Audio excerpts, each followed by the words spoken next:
दोस्तों, आज हम बात करेंगे ब्लैक होल के बारे में।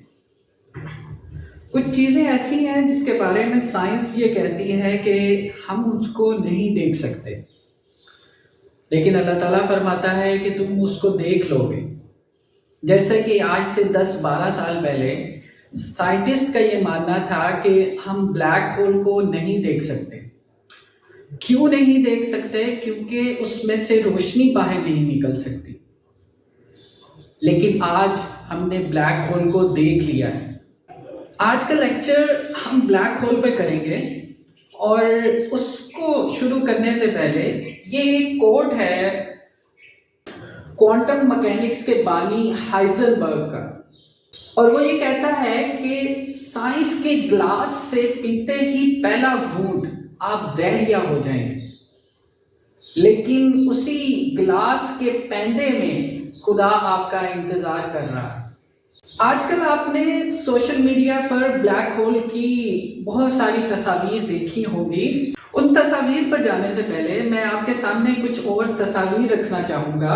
इस वक्त ये कैप्चर की गई है, उस वक्त ये बहुत ही तारीखी अहमियत रखती थी। जैसे कि ये पहली तस्वीर जो आपके सामने है, ये 20 जुलाई 1969 को ली गई चांद की सतह से जमीन की। और यहाँ पर हम देख सकते हैं कि जो चांद की सतह है वो काफी पथरीली है और बहुत बड़े बड़े क्रेटर्स जो हैं वो भी हमें यहाँ पर नजर आ रहे हैं। फिर उसके 10 साल के बाद ये तस्वीर कैप्चर की गई और ये तस्वीर 25 फरवरी 1979 को कैप्चर की गई। और यहाँ पर आपको एक धब्बा सा नजर आ रहा है, इसको कहते हैं the great red spot of Jupiter.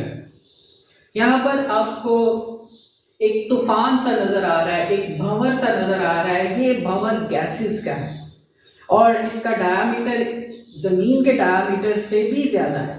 यानी अगर हम जमीन को इसके अंदर फिट करना चाहें तो जमीन इसके अंदर फिट हो सकती है। ये तस्वीर मुझे बहुत अच्छी लगती है। ये ऐसे लग रहा है जैसे कि 3 जिन हैं, लेकिन ये जिन नहीं है बल्कि नेबुला है, गैसेस हैं, हाइड्रोजन है और थोड़ी सी तादाद में हीलियम भी है। यहाँ सितारे बनने का अमल जारी है। आपको पता होगा कि सितारे कैसे बनते हैं कि जब ग्रेविटी की वजह से गैसेस इकट्ठी होती हैं एक जगह और फिर वो ग्रेविटी की वजह से ही सिकुड़ने लगती हैं। जैसे जैसे वो सिकुड़ती हैं उनकी डेंसिटी बढ़ती है और सिकुड़ते सिकुड़ते वो इस नहज पर पहुंच जाते हैं कि उनमें न्यूक्लियर रिएक्शन शुरू हो जाता है और फिर वो हीट एंड लाइट को एमिट करते हैं। इस तरह से एक सितारा बनता है। ये हमसे कुछ ज्यादा दूर नहीं है, बस 6500 लाइट ईयर ही दूर है। फिर ये एक और तस्वीर है जो कि 6 जनवरी 2004 को मार्स की ली गई और यहाँ पर हम देख सकते हैं कि जो मरीख है उसकी सतह बड़ी पथरीली है। ये हमारे लिए इसलिए भी इम्पोर्टेंट है क्योंकि आइंदा कुछ सालों में इंसान जो है वो मरीख पर आबाद होने का सोच रहा है। अब ये वो तस्वीर है जो कि अब अमर हो गई है। एक सुपर मैसिव ब्लैक होल है, इर्द गिर्द से रोशनी निकल रही है और ये बहुत बड़ा ब्लैक होल है। इसका मास हमारे सूरज से 6 अरब गुना ज्यादा है और इसका फासला 55 मिलियन लाइट ईयर है। हमारी गैलेक्सी मिल्की वे ये एक बहुत बड़ी गैलेक्सी में आती है, लेकिन उसका भी फासला 33 मिलियन लाइट ईयर है, जबकि उसके मुकाबले में ये फासला बहुत ज्यादा है। फिजिक्स के अंदर स्पेस एंड टाइम एक मैथमेटिकल मॉडल है जिसमें 3 dimensions of space and 1 dimension of time को इकट्ठा किया गया। Space time diagrams can be used to visualize relativistic effects such as why different observers perceive differently where and when the event occur. Black hole space and time में एक ऐसा reason है जहां पे ग्रेविटी इतनी ज्यादा स्ट्रॉन्ग है कि कोई भी चीज, कोई भी इलेक्ट्रोमैग्नेटिक वेव्स, इवन लाइट भी उसमें से बाहर नहीं आ सकती। ब्लैक होल की पेशन गोई तकरीबन 100 साल पहले कर दी गई थी, जब आइंस्टाइन ने अपनी जनरल थ्योरी ऑफ रिलेटिविटी दी और उस थ्योरी का एक सॉल्यूशन शॉर्टचाइल्ड सॉल्यूशन था, और इस सॉल्यूशन में ब्लैक होल मौजूद था। आइंस्टाइन ने जब इसका सॉल्यूशन देखा तो उसने कहा कि तुम्हारी कैलकुलेशंस तो बहुत अच्छी हैं, but your physics is not good. क्योंकि उस टाइम आइंस्टाइन और दूसरे फिजिस्ट ये मानने को तैयार नहीं थे कि मैटर की कोई ऐसी भी हालत हो सकती है जिसे आज हम ब्लैक होल कहते हैं। सबसे पहले हम ये देखते हैं कि इसको देखना इतना मुश्किल क्यों था और उसके लिए हमें इतने बड़े प्रोजेक्ट की ज़रूरत क्यों पेश आई, जिसको दी इवेंट होराइजन टेलीस्कोप प्रोजेक्ट कहते हैं, जिसमें 6 टेलीस्कोप्स को यूज किया गया मुख्तलिफ मुकामात पर। और ये बहुत बड़े बड़े टेलीस्कोप थे और ये सारे के सारे रेडियो टेलीस्कोप थे। रेडियो टेलीस्कोप से जो रोशनी आती थी उसको यहाँ पे इकट्ठा किया जाता था और फिर उसको डिजिटाइज किया जाता था, और डिजिटाइज करने के बाद उस इंफॉर्मेशन को हार्ड ड्राइव में स्टोर किया जाता था। और ये इतना ज्यादा डाटा होता था कि इन हार्ड ड्राइव्स का वजन टन्स के हिसाब से होता था, और फिर उसको यहाँ एक मुकाम जो कि अमेरिका में है वहां लेकर आया जाता था। इन हार्ड ड्राइव्स को जहाजों की मदद से यहाँ लाया जाता था। यहाँ आपको 3 टेलीस्कोप नजर आ रहे हैं, लेकिन जैसे कि मैंने पहले कहा कि ये 3 टेलीस्कोप नहीं थे, ये 6 टेलीस्कोप थे। ब्लैक होल का जो रेडियस है वो शॉर्टचाइल्ड इक्वेशन से निकलता है, R = 2gm/c²। यहाँ हम ये देख सकते हैं कि कोई ब्लैक होल जितना भी बड़ा सुपर मैसिव होगा उसका रेडियस उतना ही ज्यादा होगा। और अब अगर मैं डेंसिटी निकालूं ब्लैक होल की तो मुझे मास को वॉल्यूम के ऊपर डिवाइड करना पड़ेगा, mass of the black hole divided by the volume. ये जो मास है ये ब्लैक होल का मास है, और ये जो रेडियस है ये ब्लैक होल का रेडियस है, जो कि हमें शॉर्टचाइल्ड की इक्वेशन से मिलता है। अब अगर इस रेडियस की जगह हम ये वैल्यू पुट करें, सो फाइनली जो हमारे पास रिलेशन आ रहा है डेंसिटी और मास का, वो कुछ आ रहा है कि density is inversely proportional to mass square. अब ये बड़ी इंटरेस्टिंग बात है, और ये किस तरह से इंटरेस्टिंग है वो मैं आपको बताता हूँ। सो फर्ज करें कि ये एक ब्लैक होल है जिसका रेडियस r है, यहाँ पे भी कुछ नहीं है, खाली जगह है, और यहाँ पर भी खाली जगह है, और इस ब्लैक होल का सारा मास इसके सेंटर पे मरकूज है। और ये आप हैं जो कि ब्लैक होल में गिर रहे हैं। हाँ, अगर आपको कोई बचा सकता है जब तक कि आप इस R से दूर हैं, लेकिन जैसे ही आप इस R को क्रॉस करेंगे तो फिर आपको कोई नहीं बचा सकता। सो फर्ज करेंगे आप यहाँ ब्लैक होल में गिर रहे हैं और आपकी टांगें ब्लैक होल के करीब हैं और सर जो है वो ब्लैक होल से दूर है, तो आपके ऊपर टाइडल फोर्सेस एक्ट करेंगे। ये बिल्कुल ऐसे ही है जैसे चांद की ग्रेविटी की वजह से जमीन पर मदोजज़र पैदा होते हैं, और ये टाइडल फोर्सेस इतनी ज्यादा स्ट्रांग होगी कि ये आपका च्युइंगम वाला हिसाब कर दें। हाँ, लेकिन अगर ये एक सुपर मैसिव ब्लैक होल है तो फिर घबराने की बात नहीं है, फिर आप इस ब्लैक होल के अंदर चले जाएंगे, आपको पता भी नहीं चलेगा। सो अब हम ये देखेंगे कि ब्लैक होल बनते कैसे हैं। एक ख्याल ये भी है कि जब सितारा मरने लगता है, सितारा कब मरता है? जब उसकी गैस खत्म होने लगती है। यहाँ पर आप देख सकते हैं कि अगर ये एक सितारा है तो यहाँ पे 2 फोर्सेस एक्ट कर रही हैं। एक फोर्स जो है वो इस सितारे के सेंटर की तरफ लग रही है इसकी ग्रेविटी की वजह से, और दूसरी फोर्स जो है वो बाहर की तरफ लग रही है, और वो फोर्स जो है वो प्रेशर फोर्स है।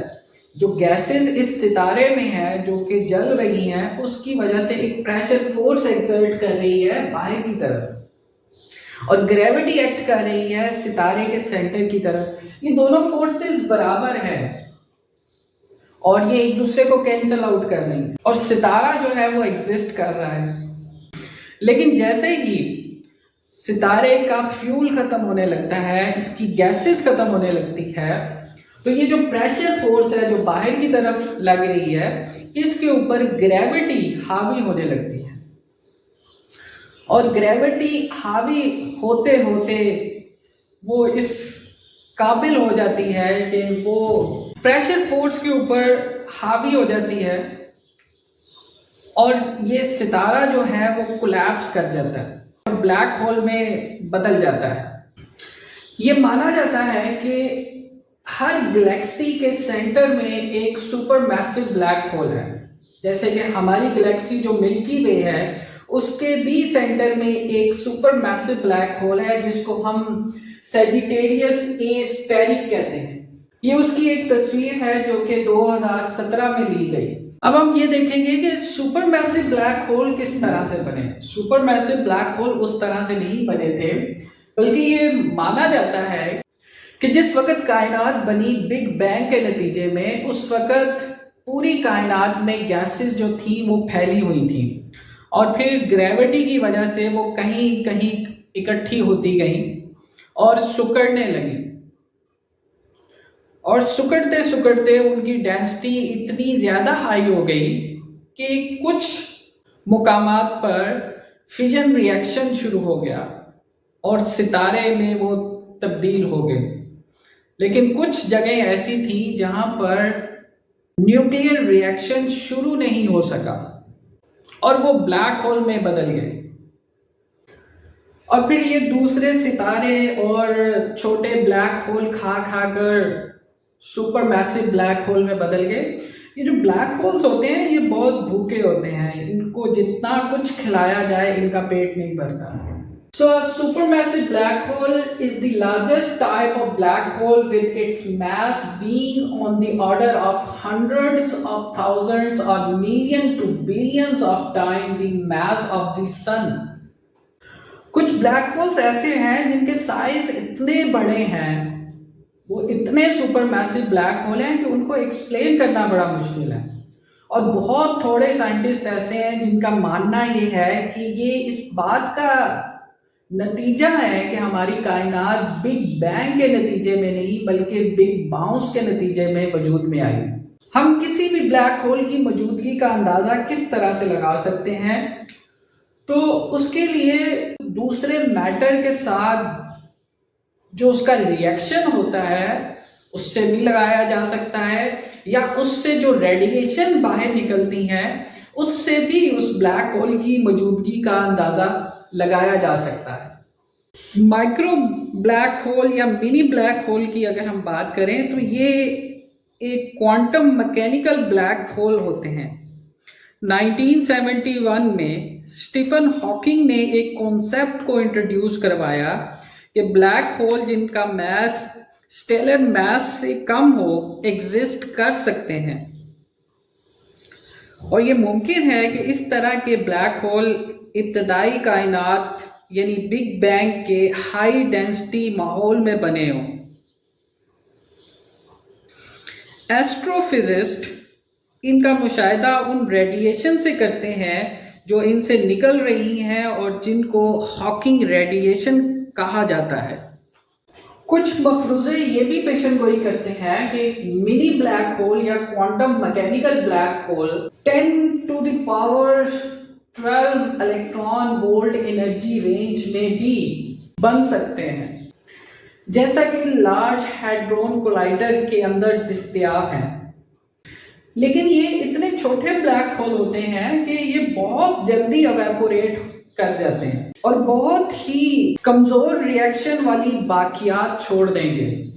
जिनीवा में एक सर्न एक्सेलरेटर है जहां पर दो प्रोटॉन्स को आपस में टकराया जाता है और उसके नतीजे में माइक्रो ब्लैक होल बनते हैं। तो जब वहां के रहने वालों ने ये सुना कि यहाँ पर लेबोरेटरी के अंदर माइक्रो ब्लैक होल बन रहे हैं, तो उन्होंने अदालत में केस कर दिया और उन्होंने कहा कि यहाँ पे ब्लैक होल बन रहे हैं और वो आहिस्ता आहिस्ता जेनीवा को खाएंगे और फिर फ्रांस को, और इसी तरह वो पूरी दुनिया को खा जाएंगे।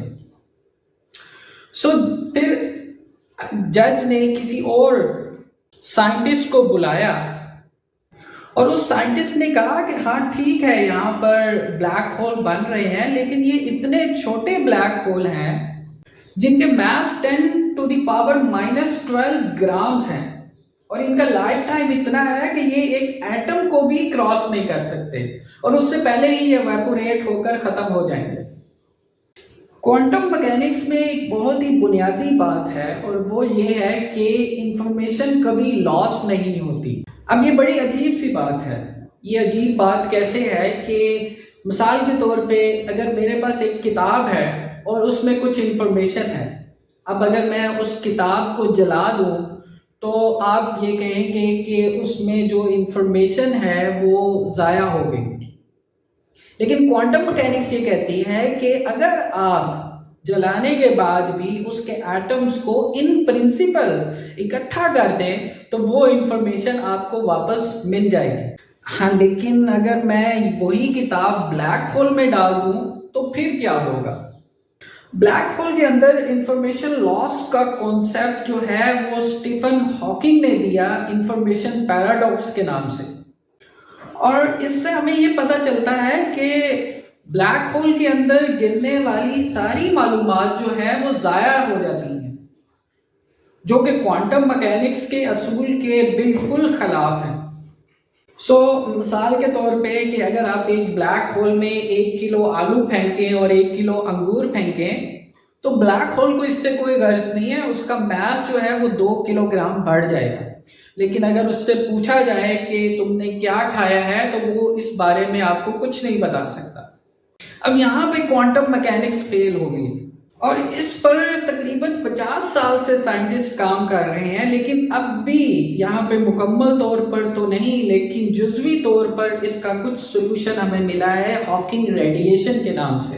किसी भी ब्लैक होल के इवेंट होराइजन से रेडिएशन निकलती हैं जिनको हॉकिंग रेडिएशन कहा गया है, जो कि एक साइंटिस्ट स्टीफन हॉकिंग के नाम से मंसूब है। और इन रेडिएशन में वो मालूमात कहीं ना कहीं होती हैं उन अज्जा की जो कि ब्लैक होल ने खाए होते हैं। हॉकिंग रेडिएशन बड़े पैमाने पर ब्लैक होल के मास और उसकी रोटेशनल काइनेटिक एनर्जी को डिक्रीज करता है। यानी इससे हमें यह भी पता चलता है कि ब्लैक होल की एक फिनाइट लाइफ टाइम है, इनका लाइफ टाइम इन्फिनिट नहीं है। The radiation temperature is inversely proportional to mass of the black hole. ये आप इस इक्वेशन से भी देख सकते हैं। तो इसका यही मतलब है कि जो माइक्रो ब्लैक होल्स होते हैं जिनके मास बहुत ज्यादा कम होते हैं वो बहुत जल्दी ही रेडिएशन एमिट करते हैं, बड़ी तेजी के साथ रेडिएशन एमिट करते हैं और इवेपोरेट हो जाते हैं। जब ब्लैक होल से रेडिएशन बाहर निकलते हैं तो उनकी एनर्जी कम होती है और आइंस्टाइन की इक्वेशन E=mc स्केल से उनका मास कम होता जा रहा है। और अगर वो किसी और जरिए से मास को हासिल नहीं करते, मतलब कि वो किसी दूसरे सितारे या किसी दूसरे ब्लैक होल को नहीं खाते, तो उनकी उम्र जो है वो महदूद हो जाएगी। ब्लैक होल की उम्र का दौरानिया जो है वो इसके मास क्यूब के डायरेक्टली प्रोपोर्शनल होता है। और हॉकिंग ने ये अंदाजा लगाया कि ऐसे ब्लैक होल जिनका मास 1012 किलोग्राम था और वो अर्ली एज में बने जबकि बिग बैंग हुआ था, तो वो अब तक मुकम्मल तौर पर खत्म हो चुके होंगे। अब अगर हम व्हाइट होल की बात करें तो व्हाइट होल ब्लैक होल से बिल्कुल उलट काम करता है। हाँ, लेकिन ब्लैक होल की तरह व्हाइट होल में भी मास, चार्ज एंड एंगुलर मोमेंटम जैसी खसूसियात मौजूद होती हैं। जिस तरह ब्लैक होल से कोई चीज बाहर नहीं आ सकती, इसी तरह व्हाइट होल के अंदर कोई चीज दाखिल नहीं हो सकती। ब्लैक होल के सेंटर में कर्वेचर सिंगुलैरिटी है। Curvature singularity is a point in space time where the curvature becomes infinite. Black hole के सेंटर पे कर्वेचर सिंगुलैरिटी है तो इसका ये मतलब है कि ब्लैक होल की उम्र महदूद है।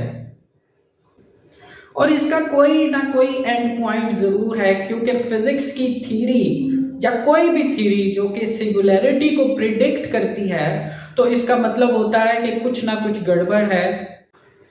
तो क्वांटम ग्रेविटी में ये माना जाता है कि ब्लैक होल का जो एंड पॉइंट है वो वाइट होल है, बिल्कुल ऐसे ही जैसे कि सितारे का एंड पॉइंट सुपरनोवा है, इसी तरह ब्लैक होल का एंड पॉइंट वाइट होल है। हॉकिंग ने यह कहा कि अगर ब्लैक होल एग्जिस्ट करते हैं तो ये मुमकिन है कि वाइट होल भी एग्जिस्ट करते हैं, लेकिन अभी तक हमने वाइट होल्स को नहीं देखा, ये सिर्फ हमारी कैलकुलेशन के अंदर मौजूद हैं।